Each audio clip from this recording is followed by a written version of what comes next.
Boa tarde. Boa tarde, estamos ao vivo agora, aguardando Cecília Boal para nossa live. Nossa live de hoje com Cecília Boal, com o tema Educação, Saúde Mental e Pandemia. Estão aguardando a entrada da nossa querida convidada Cecília Boal, que vai bater um papo hoje com a gente, uma conversa importante, interessante, fundamental nesse momento que nós vivemos. Nossa live sobre educação, saúde mental e pandemia, com Cecília Boal. Daqui a pouquinho nossa convidada vai chegar. Estamos aguardando a entrada da nossa convidada, por enquanto testando aqui a imagem, o áudio. Uma boa tarde, boa noite já, né, para quem está chegando. Vamos aguardar pela entrada da nossa querida convidada Cecília Boal. Lembrando que essa live, ela integra uma série de lives com o tema Educação, Arte e Culturas em Tempos de Pandemia. E hoje vamos falar sobre esse tema em especial, ligado à saúde mental e à educação nesse momento, nesse período que nós vivemos de isolamento social, período de pandemia. Estão aguardando a nossa querida Cecília Boal, a entrada da nossa convidada. Nossa live está marcada para as 18 horas, nossa convidada já deve estar chegando.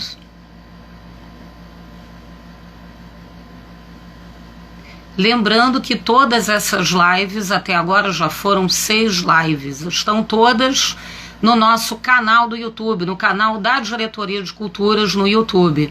Então, quem quiser assistir as lives que já aconteceram, foram gravadas, todas elas, todas feitas pelo Instagram, estão todas no canal do YouTube da Diretoria de Culturas. O meu nome é Dilma Mesquita, uma boa tarde, boa noite para quem está chegando.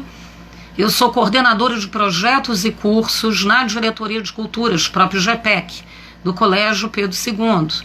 Então vamos aguardar mais um pouquinho a entrada da nossa convidada, nossa querida convidada de hoje, Cecília Boal, para uma conversa sobre educação, saúde mental e pandemia. Esse tema que já foi trabalhado numa primeira live, foi a primeira live da nossa série com o médico psiquiatra Vitor Pordeus. Hoje voltamos a esse tema com a nossa convidada muito querida Cecília Boal. Então vamos aguardar mais um pouquinho pela entrada da nossa convidada. Ela já deve estar entrando. Por enquanto, ajustando o áudio, o vídeo, verificando se está tudo ok. Vocês conseguem me ouvir? Quem já está por aí, por favor, se puder responder se conseguem me ouvir e me ver. Se o áudio está bom, se o vídeo também está bom, que daqui a pouquinho nossa convidada vai chegar.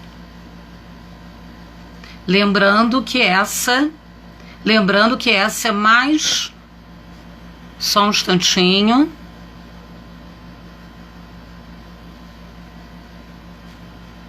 Já está entrando. Vamos ver se ela consegue. Essa é mais uma live da série Educação, Arte e Cultura em Tempos de Pandemia. Oi, Cecília! Tudo bem? Tudo. Você consegue me ouvir? Tudo bem? Você também? Eu estou bem, Cecília. Hoje está um dia muito quente, bem? Né? Oi, está me ouvindo bem? Eu tô, tá um pouquinho baixo, mas eu acho que eu consigo te entender.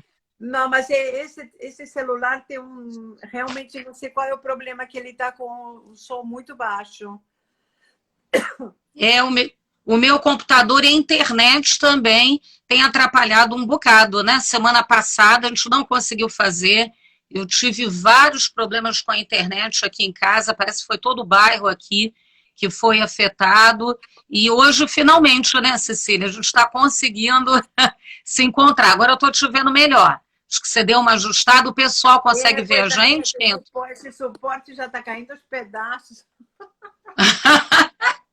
Essa tecnologia, ela ajuda e ao mesmo tempo atrapalha, né, Cecília? Pois é, Mas é não a é, única maneira da gente conseguir se falar, pelo menos por enquanto, né? Nesse não é, contexto complicado. Então, olha, não é como... o pessoal está chegando, Cecília, acho que a gente já pode ir começando, né? Tá As bom, pessoas estão como você chegando quiser. agora. Uma boa noite para quem está chegando. Vou me apresentar. Meu nome é Dilma Mesquita, sou professora do Colégio Pedro II, sou coordenadora de projetos e cursos na Diretoria de Culturas, PROPIGEPEC, na Pró-Reitoria que cuida de arte, culturas, extensão e pós-graduação no Colégio Pedro II. E hoje eu tenho o prazer de receber a querida Cecília Boal, que já é uma grande parceira do Colégio Pedro II. Depois a gente vai falar um pouquinho, né, Cecília, da exposição Ah, que a gente sim. montou ano passado no espaço. Ah, agora melhorou, agora eu estou te vendo Pois melhor. é, mas tá demais. Espera aí que eu vou baixar um pouquinho essa luz, porque ela tá me deixando cega. Ah, então não. Pronto, Então pode. pronto. Ah, tá ótimo. Melhorou para você e tá bom também. A Agora gente acho está que conseguindo te melhorou. ver. Tá ótimo assim. Então, pessoal, olha, nós temos hoje o prazer de receber nossa querida Cecília Boal para falar sobre educação e saúde mental em tempos de pandemia e arte, né, Cecília? A arte, o teatro em especial. Então, eu vou, assim, tentar apresentar a Cecília, que é muita coisa para falar sobre ela. Cecília, se eu esquecer alguma coisa, ou se eu errar, você me corrija, tá? Por favor, ou acrescenta. Pode deixar que eu Tá? corrijo. Estou aqui tentando Então tá, procurar. vamos lá. Então, apresentando Cecília Boal, atriz, diretora teatral, roteirista, formada em psicologia pela Universidade de Sorbonne, preside há um bocadinho de tempo, né, Cecília, o Instituto Augusto Boal. Daqui a pouquinho a Cecília vai falar um pouquinho mais sobre o Instituto, sobre o trabalho do Instituto Augusto Boal, e atualmente ela coordena um projeto interessantíssimo, que está com vários vídeos já no YouTube, que é o projeto Feira de Opinião 2020, que é um projeto que surgiu lá atrás, né, Cecília? Presencialmente, eu até andei também pesquisando muita coisa, vendo vídeos, assim, preciosidades que contam muito da história do teatro brasileiro para a gente, mas eu vou deixar que a Cecília fale mais, não só dessa Feira de Opinião 2020, mas também dessa história da Feira de Opinião, como surgiu essa ideia, num momento assim que é fundamental, né, Cecília, para a gente, e como povo, né, como cultura, para que a gente repense o país, repense a arte, o papel da arte, o papel das culturas, o papel da educação, nesse contexto que tem sido tão complexo. Isso no mundo inteiro, e no caso brasileiro ainda há umas particularidades, né? Então a gente está hoje, assim, num dia de intenso calor aqui no Rio de Janeiro, né, o que remete de alguma forma à pandemia, né, a destruição do meio ambiente, né, que a gente está vendo assim, o nosso mundo literalmente pegando fogo, né, Cecília? E a saúde mental, ela entra aí como um debate que tem que ser, isso é urgente, né? A gente tem que falar sobre isso, a educação está na raiz disso tudo. Então, todas essas provocações, Cecília, eu vou aos pouquinhos te fazendo, mas uma primeira pergunta, que aliás foi a pergunta de muitas pessoas que me procuraram assim que viram a arte e divulgação da live, elas me procuraram para fazer essa pergunta. Então, eu vou pedir que inicialmente você se apresente, você até acrescente ou me corrija e alguma coisa que eu possa ter falado que não corresponda, né? Ou, de repente, algum dado seu que eu esqueci, e que depois você emende com essa resposta, Cecília, que eu acho que foi mais uma provocação do pessoal de casa, preocupado com todo um cenário que a gente está vivendo, né? Que não é só da pandemia pela Covid, é uma pandemia de doença mental, é uma pandemia de falta de diálogo, né, que vai desembocar, talvez, dependendo da situação, né, se a gente não souber lidar com isso tudo, até com uma falta de liberdade de expressão, ou uma sensação que a gente tem de silenciamento. Então, Cecília, o que me perguntaram foi o seguinte, pergunta a Cecília, Dilma, como ela acha que a arte pode contribuir para a preservação da saúde mental nesse momento tão complicado. Então, agora passo a palavra para você. Já falei muito.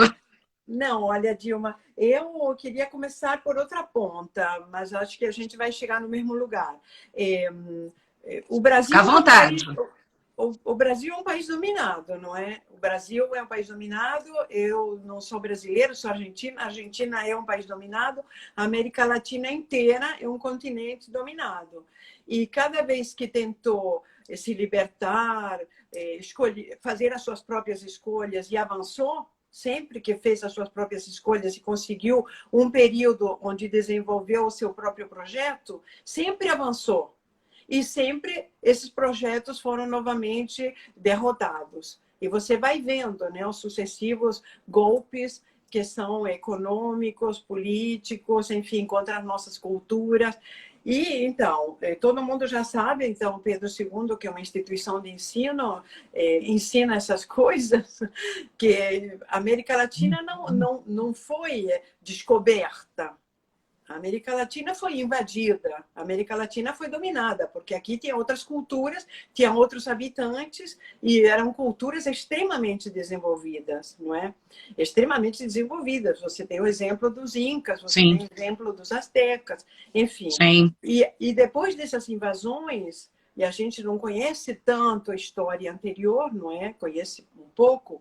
Depois dessas invasões que foram feitas, no caso, primeiro, pelos espanhóis e pelos portugueses, no caso do Brasil, houve outras invasões, outras tentativas de invasão, e agora nós sabemos que estamos sendo invadidos há muitos anos já pelos Estados Unidos, que é um país extremamente poderoso, é um país armado, é um país que tem uma economia de guerra, não é? Ele vive de fabricar armas, ele vive de fazer a guerra e ele vive tentando invadir quanto país ele pode, porque essa nesse momento é a grande potência invasora. E nesse momento eles têm um presidente que está tentando se reeleger, que é a quinta essência disso que nós estamos falando. Quer dizer, cada vez está se tornando mais especializado, eu diria. E esses especialistas norte-americanos, né, que invadem e querem se apropriar absolutamente de tudo que é nosso, todas as nossas riquezas naturais, o minério, e agora estão querendo destruir a Amazônia também, mas isso já vem de priscas eras, né? Há muitíssimo tempo que isso já está acontecendo, não é?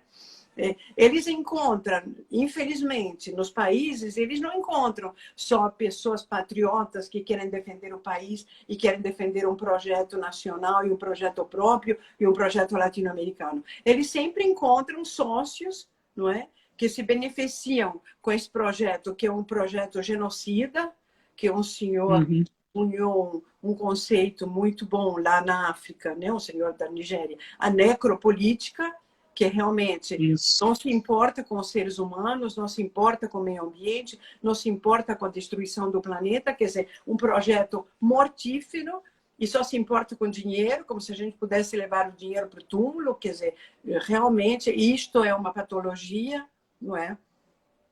Já bastante antiga, né? Onde só importa o dinheiro e os bens materiais. Então, eles encontram esses sócios em cada país que facilitam esse projeto mortífero, esse projeto de invasão que a gente não consegue deter.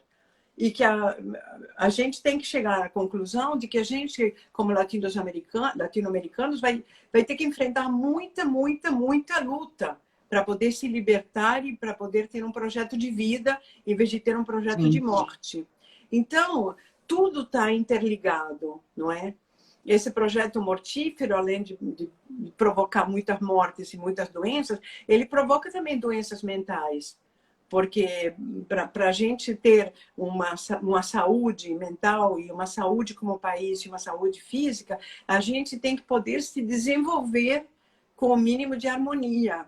E já conceitos que foram já defendidos há tantos séculos como a solidariedade, você vê que está acabando. Agora é cada um por si, realmente, né? Cada um por si. E o que está muitíssimo preocupante nesse momento político no Brasil, para a saúde mental e para todo tipo de saúde, eu estava pensando muito nisso, né? Porque esse senhor que governa o Brasil, desculpa, eu vou beber bastante água. Não, claro. Ele e o seu governo, né? Eles têm um mecanismo perverso, né? Que é patológico, que provoca patologias, que é o duplo discurso, não é? Eles conseguiram ganhar as eleições com um discurso moralizante da família, da pátria, das criancinhas, então que não se pode mais discutir identidade de gênero, que as mulheres têm que ser como as mulheres da Idade Média, que voltam para casa e têm que ter filhos. Então, esse projeto assim bem conservador, e eles são zero conservadores. Esse presidente, nunca se viu um presidente falar tanto palavrão. Então, ao mesmo tempo que fala da família, e tem a Damares com as criancinhas, e com os príncipes, as princesas, e com as meninas de rosa, e os príncipes e os meninos de azul, tem um presidente que fala palavrão cada vez que abre a boca. Não só fala palavrão, ele diz que quem usa máscara porque é fraco. Então, qual é o resultado? Quer ver na prática? Eu moro entre duas ruas. Motos sem silenciador. Tem um decreto, né? As motos têm que ter um silenciador. Não, parece, sabe, que todo o machismo, o macho, quem faz mais barulho com as motos, mais macho ele é. Então, isso se contrapõe ao discurso da Damares, não é? Então, isso é enlouquecedor. E esse é o discurso que está recebendo a juventude. Então, enquanto eu estava esperando para entrar, eu vi uma cena que há muito tempo eu não via aqui embaixo da minha janela, e eu disse, além da pena que me causa, falei, bom, vai atrapalhar o som, porque a quantidade de polícia que aparece nessas horas é impressionante, armados como se fossem entrar na guerra, e o que estão enfrentando é gente que está vestida com roupa de praia. Então, provavelmente, o menino tentou roubar um celular ou alguma coisa, e foi assim um pandemônio absurdo. E o que acontece? Tem um bando de meninos andando aqui, eu moro perto da praia, porque eles não têm escola. Não têm escola. Eles não têm escola, eles não têm trabalho, são adolescentes, então andam em bandos para cá e para lá. Por sorte, tem a praia nesse país, que tem isso de maravilhoso, então eles têm um lugar, pelo menos, onde eles podem... Lazer, né?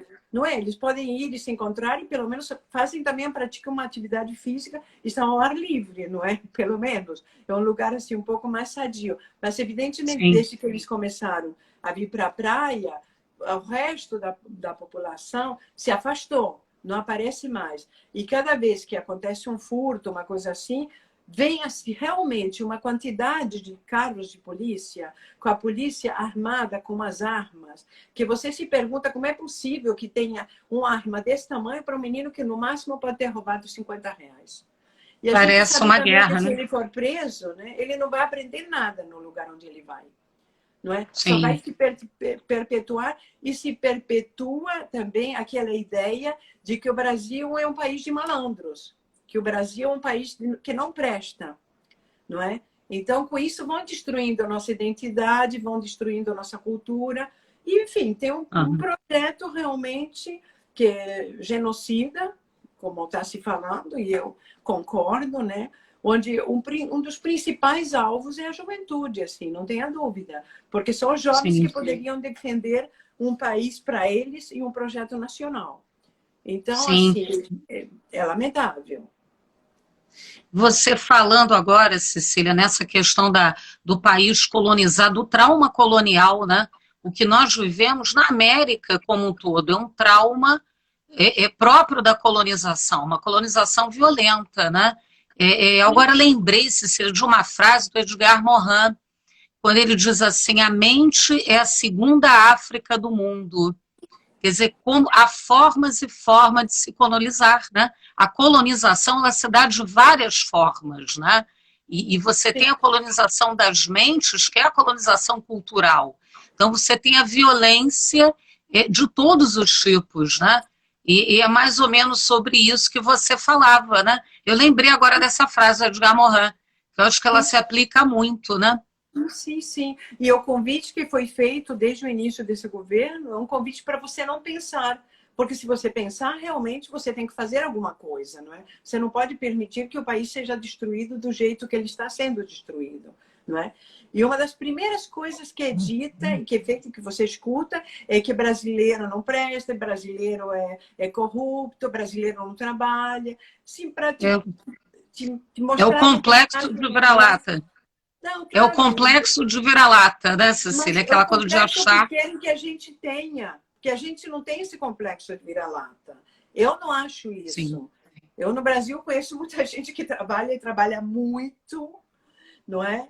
E sim, conheço gente formidável, gente fabulosa, criativa, cientistas que estão ganhando prêmios. Outro dia eu escutei também, né? Até uma pessoa que eu atendo em terapia dizer que o Brasil nunca tinha feito nada na ciência. Eu falei, como o Brasil não fez nada na ciência? E a nossa, é, Fiocruz? Aí fala, ai, a Fiocruz. Sim, mas as pessoas nem, até elas embarcam nesse discurso e se esquecem das coisas que eles próprios têm, não é? Eles sim, são induzidos a não dar valor a tudo que é produzido aqui no Brasil. Você tem que brigar para que a produção brasileira seja reconhecida, seja nas artes, seja na ciência.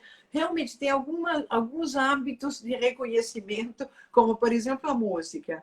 Eu acredito que ainda existe, sabe, uma sim, identificação, uma identidade através da música, que é uma coisa muito bonita. Então, a função que tem aqui, né, os compositores e os cantores, ela é fundamental, porque eles exercem uma influência.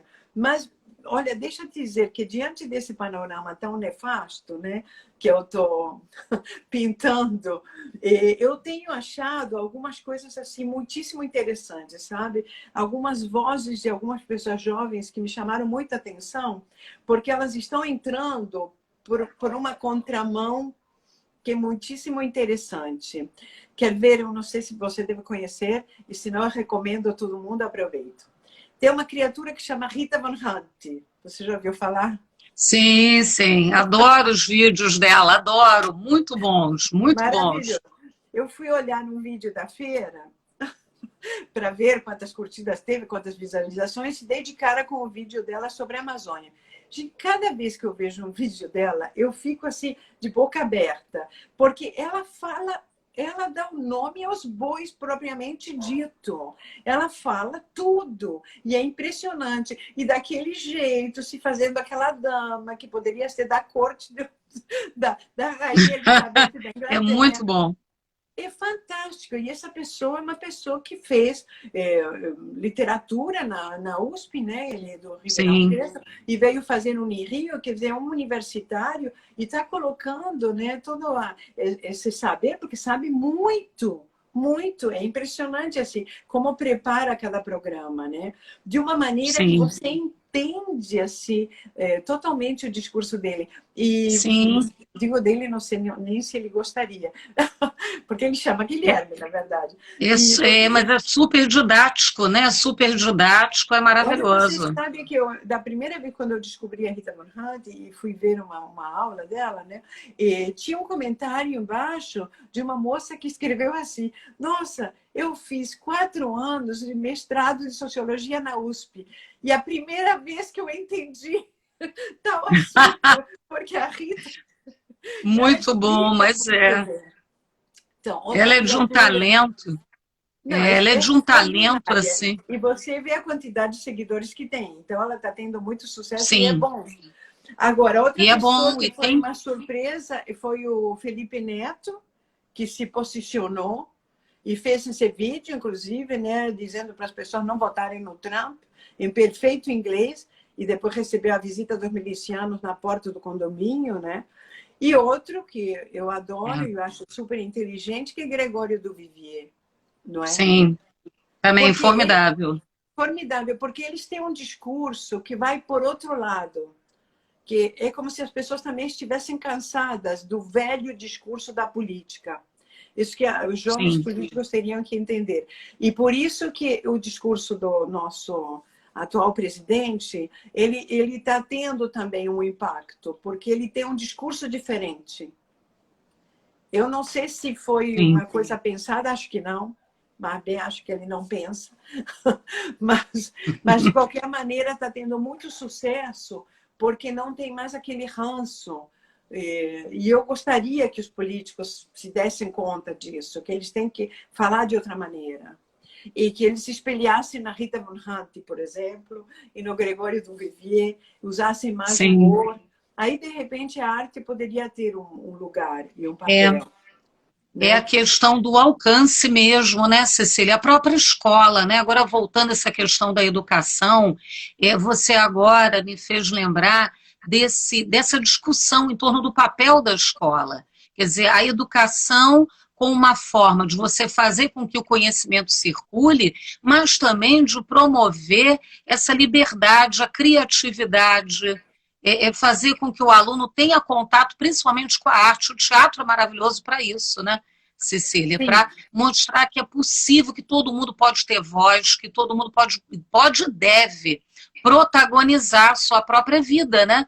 A sua sim. vida dentro desse contexto do país, da sua cidade, da sua comunidade, da sua escola. Eu acho que está faltando muito isso, né, Cecília? Esse entendimento de que é possível sim, de que a gente deve tomar as rédeas do discurso, né? Que a gente Sim, deve mas se olha, posicionar e você deve vê que criar. mas toda a educação também está sendo apresentada como inútil. Eu escutei outro dia Sim, o senhor presidente dizer que temos que simplificar os livros, você deve ter escutado, que tem que ter a bandeira nacional e o hino e pronto, que os livros são um amontoado de palavras.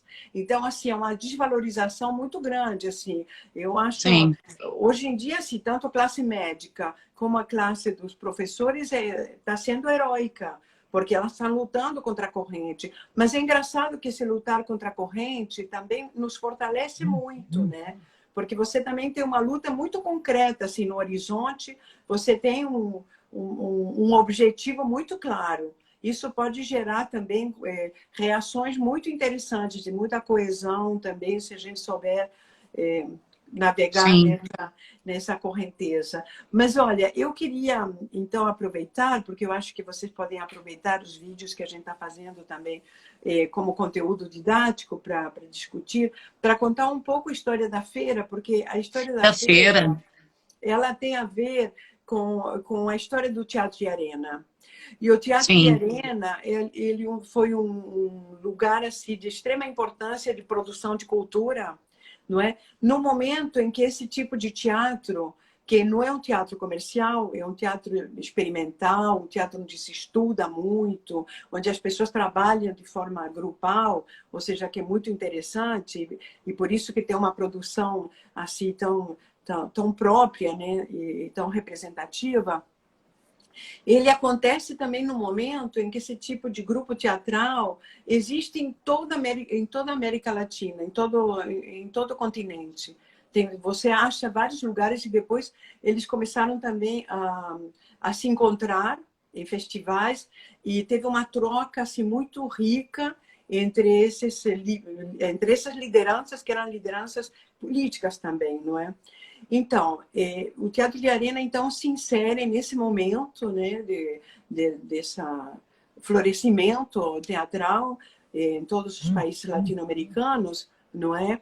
E naquele momento tinha muita censura. A censura era permanente no Brasil. Todos os textos tinham que ser enviados a censores, e nós temos os dossiês das censuras no acervo do Augusto Boal, que agora está no Museu Lazar Segal, para quem quiser sim, consultá-lo. Então, nós temos os dossiês onde aparecem todos os textos cortados. Então, vários autores teatrais se insurgiram contra isso, já não aguentavam mais, né? E se juntaram e falaram que iam fazer uma feira de opinião, não é? Entre vários. Como eram vários autores e vários compositores, então a censura não ia poder proibir. E aí estava Boal, Lauro César Muniz, Plínio Marcos, Guarnieri, Caetano, Gil, que eram muito novos naquela época, né? Então, eles, com as suas produções, tanto textos teatrais como composições musicais, como também obras dos artistas plásticos, era para responder à pergunta: que pensa você do Brasil de hoje? Então, o que aconteceu? Teve a estreia da Feira Proibida, porque a censura cortou toda a feira e os autores da feira falaram que eles iam fazer a feira sem cortes, então a feira teve polícia na porta, não pode estrear, e toda a classe teatral de São Paulo, num gesto assim insólito, que nunca tinha acontecido antes, resolveu defender o espetáculo da feira e decretar um ato de desobediência civil. Então, para dizer que a feira estava sendo realizada, todos os espetáculos que estavam em cartaz naquele momento em São Paulo cediam um tempo no início do espetáculo e a gente ia lá e cantava uma música ou fazia uma pequena cena só para dizer que a feira não tinha cedido às pressões nem da polícia nem da censura. E o primeiro programa da feira que vocês encontram no canal do Instituto Augusto Boal no YouTube, a Fernanda Montenegro dá um depoimento nesse sentido, sim, porque ela estava em cartaz e eles sofreram muita perseguição por causa disso. Eles chegaram a ter medo pela própria vida porque alguém atirou contra eles, então eles tinham que apresentar o espetáculo com segurança, com a luz acesa. Quer dizer, foi um momento muito tenso e muito violento em 1968. 68. Em 68. Então, assim a gente conseguiu uma liminar de um juiz e conseguimos levar a feira em cena. Aparentemente as coisas se aquietaram um pouco, porque a gente conseguiu fazer uma temporada, depois viemos para o Rio de Janeiro, enfim, sofremos ataques mesmo assim, mas nada que tivesse que lamentar uma morte ou alguma coisa assim. E então, há 2 anos atrás, foram 50 anos da feira. Como eu inventei essa história do Instituto Augusto Boal depois do falecimento do Boal, eu pensei que tinha que marcar de alguma forma os 50 anos da feira e sim, um diretor de São Paulo, com o qual a gente faz bastantes espetáculos ultimamente, convidou também o dramaturgos, 20 dramaturgos dessa vez, que na feira só eram 6, convidou 20 dramaturgos, os quais os 14 escreveram peças para essa nova feira, que ia ter a mesma pergunta: que pensa você do Brasil de hoje? E que tem a mesma pergunta. Mas a gente era um projeto muito ambicioso para levar para o teatro, com, imagina, 14 dramaturgos, a gente não sabia nem como ia fazer, e não conseguimos o dinheiro da produção. Nem tentamos, na verdade, muito. A gente é uma produtora, ela não conseguiu dinheiro, enfim. Mas agora, nessa pandemia, como nós temos esse canal no YouTube onde nunca se usa muito, né? Tem coisas muito interessantes, muitas entrevistas do Boal, tem aulas do Boal, tem muita coisa interessante, mas não tinha nada assim muito novo. E eu lembrei que tinha esse canal e disse: bom, então vamos perguntar para esses dramaturgos se eles querem que a gente faça a feira agora, assim, naquela base da amizade, sem dinheiro nenhum, né?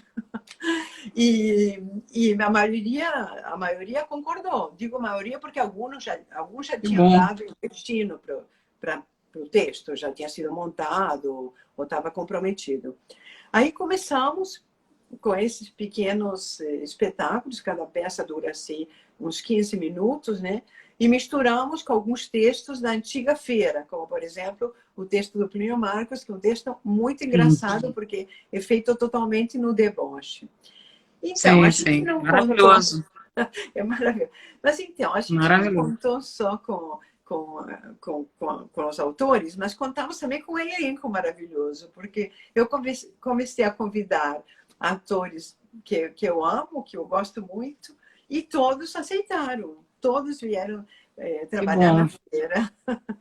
Então, tem alguns, claro, dentro das condições, né, que se trabalha agora, que são terríveis, porque a internet não funciona, o outro microfone não sei o quê, enfim, cada um na sua casa, é uma loucura completa. E quando quando a peça é mais complicada, que tem vários personagens, então vira meio que o pandemônio. Mas a gente está surfando na onda. E na próxima, e toda terça-feira entra um episódio novo, mas eles ficam lá. Então, como são Ficam curtinhos, lá. a gente pode sentar um dia na hora do almoço e ver vários, até no celular, e Sim, comparar. E eu acho que teria muito interessante usá-los didaticamente, né, para ver as sim, sim. temáticas, para ver também o estilo de cada autor, para, enfim, para abrir alguns debates. E na próxima terça, para nossa grande alegria, quem vai assumir a feira, porque a gente fala sempre assim, hoje responde um autor, né? Porque ele escreveu para essa feira. Quem assume a feira é o Movimento Sem Terra.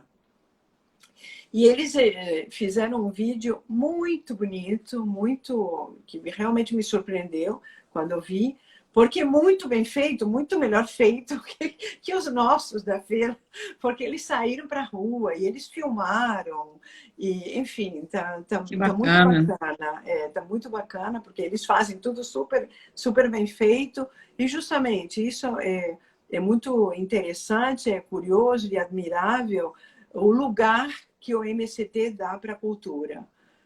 Dá um lugar Uhum. enorme para a educação, né? Eles têm essa escola Florestan Fernandes, que é uma escola modelo, mas eles Sim, estão em todas as sim. universidades, eles fazem mestrados, eles fazem doutorados, todos os assentamentos têm escolas, e eles são extremamente organizados e são extremamente criativos e solidários. Então, quando eu convidei, né, para um programa para a feira, demoraram um tempão. Bom, eu disse, você junta umas coisas. Nada. Eles fizeram no capricho, porque Que eles, maravilha. cara, É às 8 horas, né, Cecília? Toda terça-feira, 20 horas, não é isso? mas ele Isso. fica, né? Ele vai ficar. Esse do Ele MCT fica ali. é um pouco mais longo, justamente como foi feito no Capricho, assim, é, com muita filmagem no exterior e tudo, ele é mais longo que os nossos, mas a gente vai deixar assim, claro, não vai cortar. Então, eu acho que pode dar margem a muito Sim, debate, talvez, não é? Exibir. para ser utilizado como material, né, na É, educação, né, em sala de aula, como foi ano passado o trabalho de montagem da exposição, né? é. Tem Cartas do que ver se, Exílio, do Augusto Boal, lá tem no que ver Espaço Cultural. Tem que ver se algum não tem algum palavrão, porque aí depende da censura da escola. O duplinho, com certeza, está cheio de palavrões, porque todos Ah, os mas o textos dele texto do Plínio Marcos é maravilhoso, né? Os é muito textos são engraçado. e Mas os episódios estão muito bons. o Eu já filho vi, dele eu, eu fala, acho que eu já vi praticamente todos, Cecília, até comentei lá, não sei se você viu, tem uns comentários lá meus, eu adorei, eu acho que é um sim, material, assim, maravilhoso, e é o tipo do trabalho que a gente pode fazer agora, porque ele está, assim, né, nessa esteira aí do isolamento, desse tempo que a gente não pode se encontrar, né, não pode estar presencialmente no teatro, e ao mesmo tempo até acaba, por outro lado, contemplando pessoas que não iriam presencialmente, que não moram com no Rio, certeza. né? Oi? Com certeza, Não é? porque as redes têm isso de bom, né? Que você pode chegar Sim. a todos os lugares. E a gente juntou também no mesmo videozinho gente de São Paulo, gente do Rio Grande do Sul Olha que e maravilha. gente de BH, né? O Galpão e o Latão e a Que Tânia Farias, maravilha. tem um que é sobre a censura, que foram o Latão o Latão Eu e o vi, Galpão que assumiram. eu vi, maravilhoso. Mas o Kiko, né, que a gente fez uma pequena entrevista com o Kiko, filho do Plínio, que está tendo uma semana de comemorações também com relação ao Plínio, porque ele faria 88 anos, não sei, alguma coisa assim, mas está também na Travou um pouco, internet. eu não consegui te ouvir. Oi? Ah, oi. Agora? Agora Não, voltou. É internet. voltou. Essa Sim, a internet internet não tá. travou. Não, mas estava comentando que está tendo sim, uma série de eventos ligados a Plínio Marcos, organizados pelos filhos dele. E ele contou que o Plínio, como ele tinha essa questão assim com a polícia e com a censura, ele falou, olha, eles já querem me bater, eles já me odeiam, ele tinha sido ameaçado. Então eu vou escrever um texto totalmente no deboche para arrasar de vez. E assim foi, né? Porque o texto dele realmente é totalmente no deboche. Então, a gente está gostando muito de fazer essa feira. Ela não acaba nunca, cada vez a gente tem mais material, acho que a gente vai virar o ano fazendo a feira. Que e maravilha. A gente agora vai ter com essa ideia justamente de tentar valorizar o que é nosso, a gente vai ter outro programa que já tem outros similares, né, na internet, a gente não pode dizer que não, que é uma leitura de textos de autores brasileiros por esses atores da feira, né? Esses bons atores da feira vão assumir alguns textos e alguns autores que não são tão lidos e tão comentados e tão conhecidos. E o nome desse novo programa vai ser Por que Meu Fano? Ah, olha, muito bom, hein? Muito bom. Eu sempre achei muita graça dessa frase, porque eu não sou brasileira. Muito bom. O seu fanar, achava esse cafona engraçado. Mas agora eu acho que merece. Muito porque bom. É meu fano. E o Cláudio se tornou um pouco nosso cupincha, né? que é um dos fundadores do Pasquim, e ele tem feito vários desenhos para a feira e também fez o desenho para Porque Meu Fano. Então, que maravilha, Cecília. Olha você falando isso tudo, engraçado. Quando eu te fiz a primeira pergunta, que foi até uma pergunta enviada, né, pelas pessoas para a nossa live, que você disse assim, lembra bem no comecinho, você falou, olha, eu vou começar da outra ponta, mas eu vou acabar chegando aí nessa questão da saúde mental, nesse contexto assim, de loucura mesmo, né? É uma pandemia, um pandemônio, né? O que a gente está vivendo no mundo, no Brasil especialmente, não é um contexto fácil, não. E agora você falando dessa ligação, quando você disse, não, mas está tudo interligado, né? Então eu vou começar por uma ponta e vou acabar chegando aí. Eu lembrei de uma frase do livro do Boal, O Teatro do Oprimido e Outras Poéticas Políticas. Olha, o fragmento pequenininho, Cecília, que eu pensei. Olha que coisa, né? É como tem a ver, né, com tudo isso que a gente está discutindo aqui. Tenho sincero respeito por aqueles artistas que dedicam suas vidas exclusivamente à sua arte. É seu direito ou condição, mas prefiro aqueles que dedicam sua arte à vida. Muito linda. Muito Olha linda só, frase. É do Boal, no Teatro do Oprimido e Outras Poéticas Políticas. Olha a relação, né? Eu estava relendo há pouco tempo, até para o meu estudo e coisas que eu ando escrevendo. Aí eu pensei essa frase, falei, não, essa frase, ela tem assim, ela é importante nesse momento. E olha que todo o nosso papo aqui, tudo que você falou, desde o comecinho da live, né? Eu vou começar por outra ponta, mas vamos acabar chegando aí na questão da educação, da saúde mental, desse cenário que a gente observa hoje no Brasil e no mundo. E aí, Cecília, eu acho que você até já falou um pouquinho do Instituto Augusto Boal, mas uma coisa também que as pessoas me perguntaram foi exatamente isso. Como trabalha o Instituto Augusto Boal? Qual tem sido agora o trabalho do Instituto, além, é claro, da feira de opinião? Como as pessoas podem acessar esse acervo? Como tem sido o trabalho do Instituto? O acervo está online. Nós temos um banco de dados, é só colocar acervoaugustoboal.com.br. Temos uma página também na internet, mas basicamente assim, falamos do trabalho assim, que está sendo feito, mas também colocamos na página muitos documentos que a gente encontrou aqui. Mas, basicamente, assim, o objetivo do Instituto foi cuidar do acervo do Boal, da quantidade de documentos que ficaram aqui comigo, não é? E eu tentei, no início, que esse acervo fosse assumido por algumas instituições, porque dá muito trabalho. organizar um acervo, né, para que ele tenha um sentido, para sim, que ele realmente fique organizado e possa ser consultado, e é necessário muito dinheiro. Mas, como você sim. sabe, faz parte dessa, justamente, desse projeto de dominação, acabar com a memória também dos povos, né? Então, acabar com a memória e acabar com a memória dos artistas. Quanto mais você deixar apagar todos os vestígios, mais você fortalece esse projeto genocida, não é? Então, matar a memória é matar a identidade, assim, de Sim, uma comunidade, de um país, de um povo. Então, exato.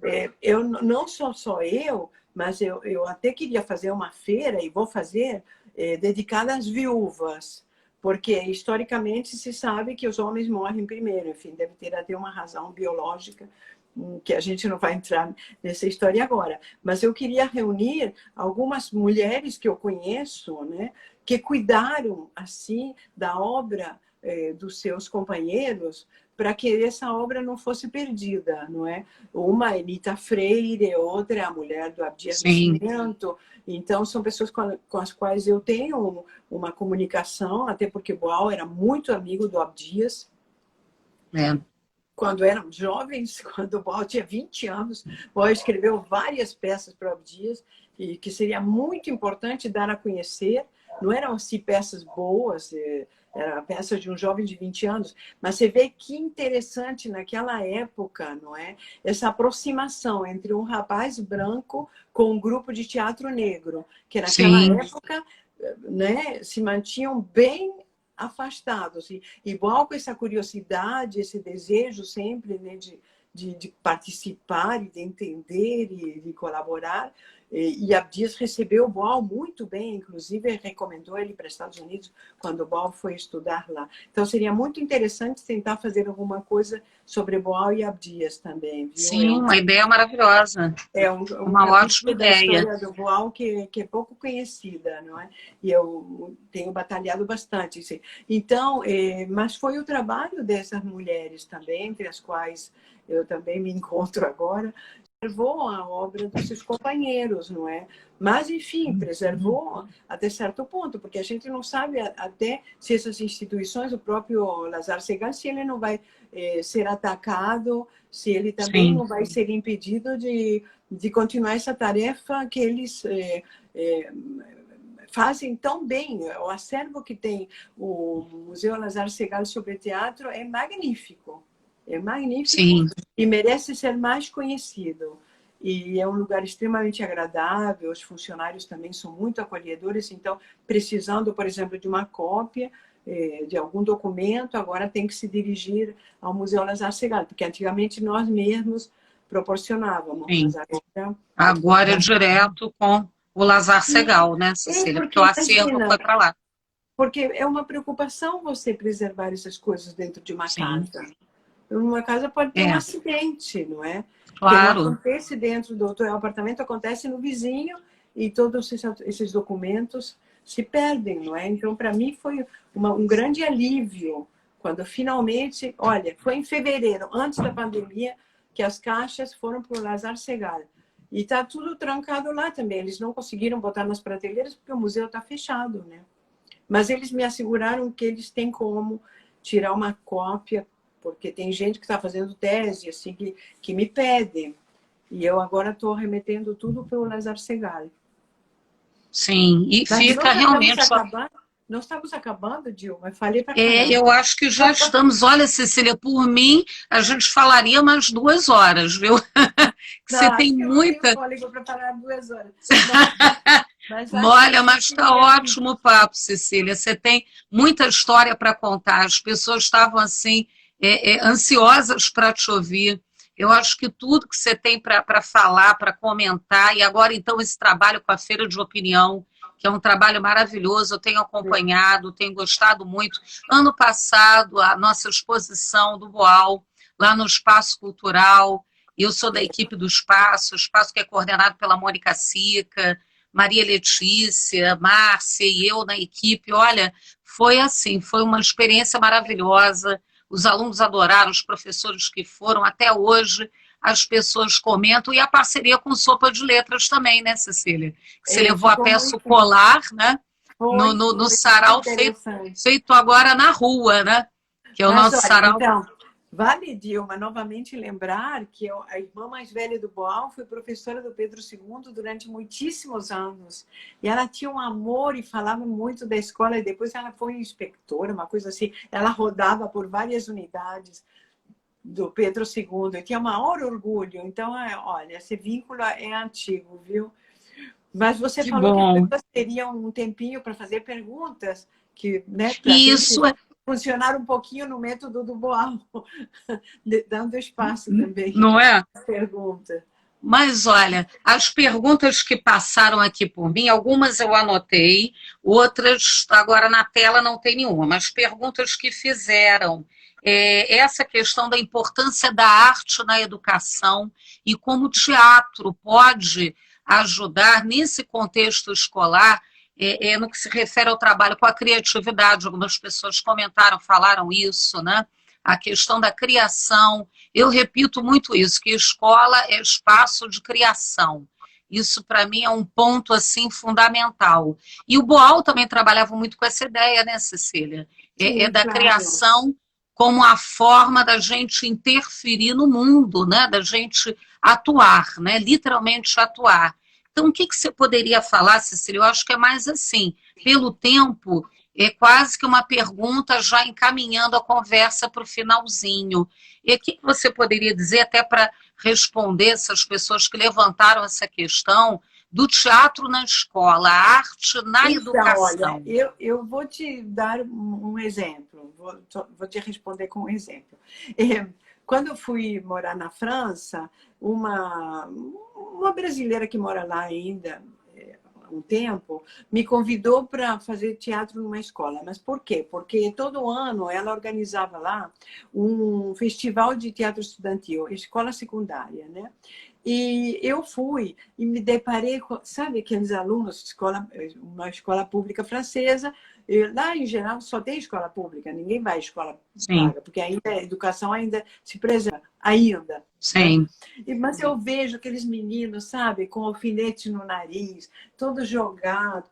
E eu falava mal francês, e agora o que eu faço? Bom, aí eu propus que eles fizessem uma peça improvisada. Foi um inferno, eu só gritava, eles todos os dias inventavam outra coisa, mudavam o texto, a gente gravava o texto, não respeitavam, bom, uma loucura.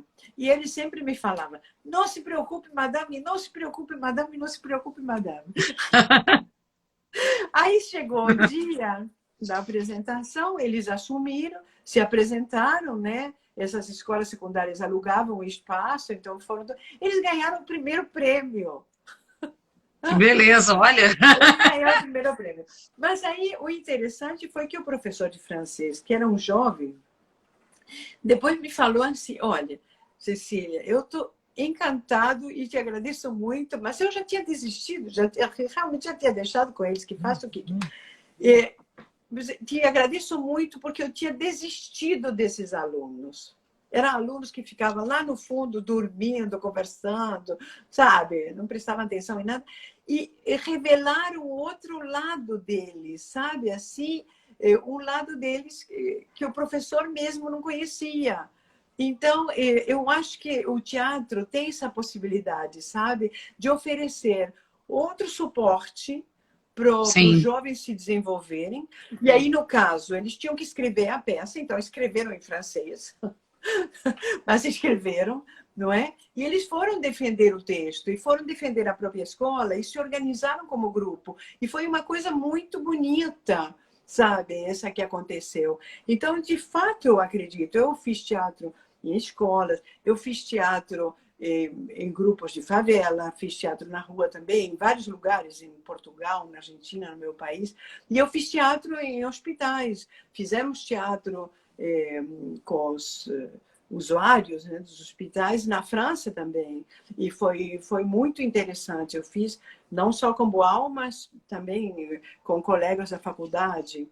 E o bom do teatro é que, no caso, como eu sou uma pessoa formada no teatro, essa é a minha primeira formação, quando eu assumo, eu sou uma diretora de teatro. Então, eu não trato ninguém, nem como aluno, nem como louco. Para mim, é um ator.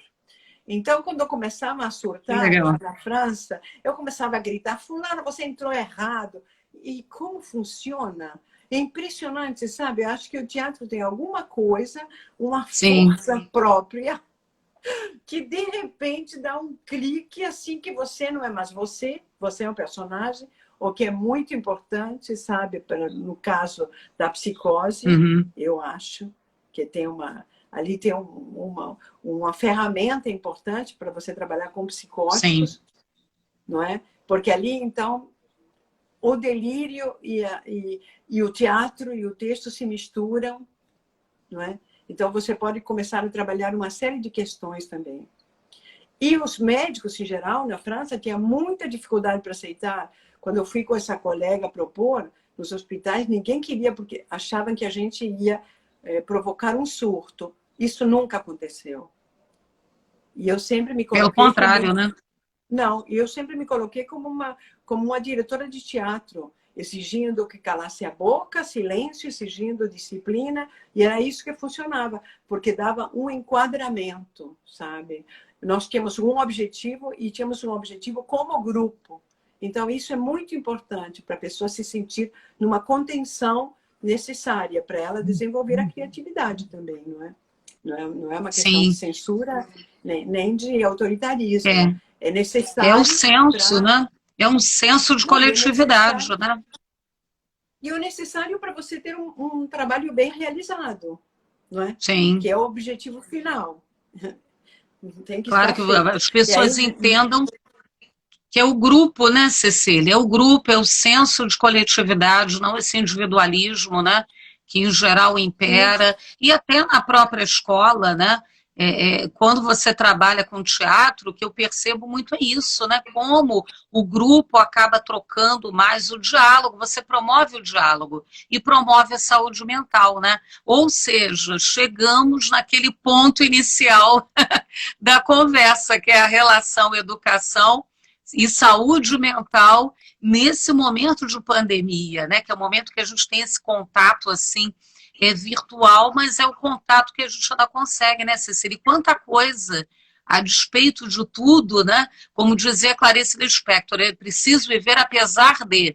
Então, apesar dessas dificuldades todas, quanta solução criativa não está surgindo, né? E quantas pessoas que agora, por exemplo, não estão acessando essa conversa fora do Rio, pessoas aqui comentaram que estão em outros estados, e isso é um ponto bom, né? A gente tem que puxar por aí e continuar trabalhando, né?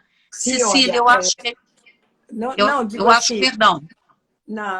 Bom, eu que estou em contato com as pessoas da feira, assim, eu estou assim, impressionada da reação das pessoas de teatro, justamente. Porque ou se deixavam arrasar completamente, porque ninguém estava com recursos para montar nada, então ou deprimia todo mundo, se jogava pela janela, ou reagia e começava... Ou reage. E estão todos reagindo e se posicionando, é importantíssimo o que está acontecendo.